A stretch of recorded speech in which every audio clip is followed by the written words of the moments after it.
నిజంగా మీ వారసురాలు అవునో కాదో తెలుసుకోవాల్సిన పనిలేదా?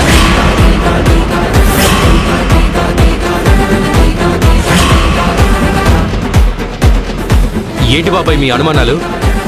తను రాగానే మనందరినీ గుర్తుపట్టింది కదా, వర్ష కాకపోతే ఎలా గుర్తుపడుతుంది?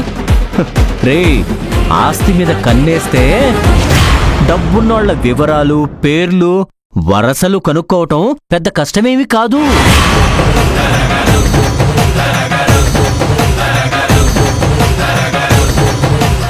మీకొక కొటేషన్ కొట్టనా బ్రదర్స్? మనసు మంచిదైతే ప్రపంచం అందంగా కనబడుతుంది. అదే మనసులో కుళ్ళు బుద్ధుంటే అనుమానం అనేది బుర్ర తింటుంది. తాగుడు ఎక్కువైతే అడుగు తడబడుతుంది, మందు మరీ ఎక్కువైతే లివర్ దెబ్బతింటుంది. బాబాయ్, మా నాన్న మందు తాగి తన ఆరోగ్యాన్ని చెడగొట్టుకుంటున్నాడేమో కానీ ఎవ్వరి జీవితాలు చెడగొట్టడం లేదు.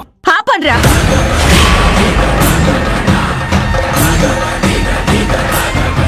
ఒరే మూర్తి, ఇప్పుడేమంటావు? మీరు ఒప్పుకున్నంత తేలిగ్గా తను వర్ష అంటే మేము ఒప్పుకోలేము. నిజంగా తను మీ మనవరాలు కాదు తేల్చాలి.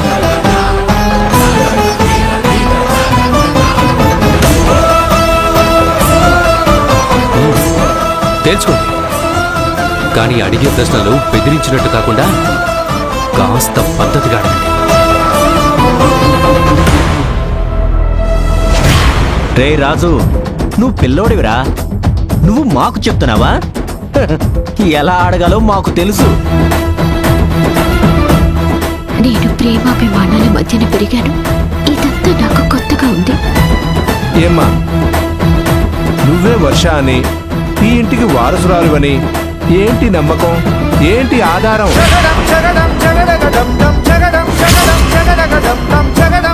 ఒరే, ఏంట్రా ప్రశ్నలు? తను వారసురాలు కాకపోతే ఇక్కడికి ఎందుకు వస్తుంది?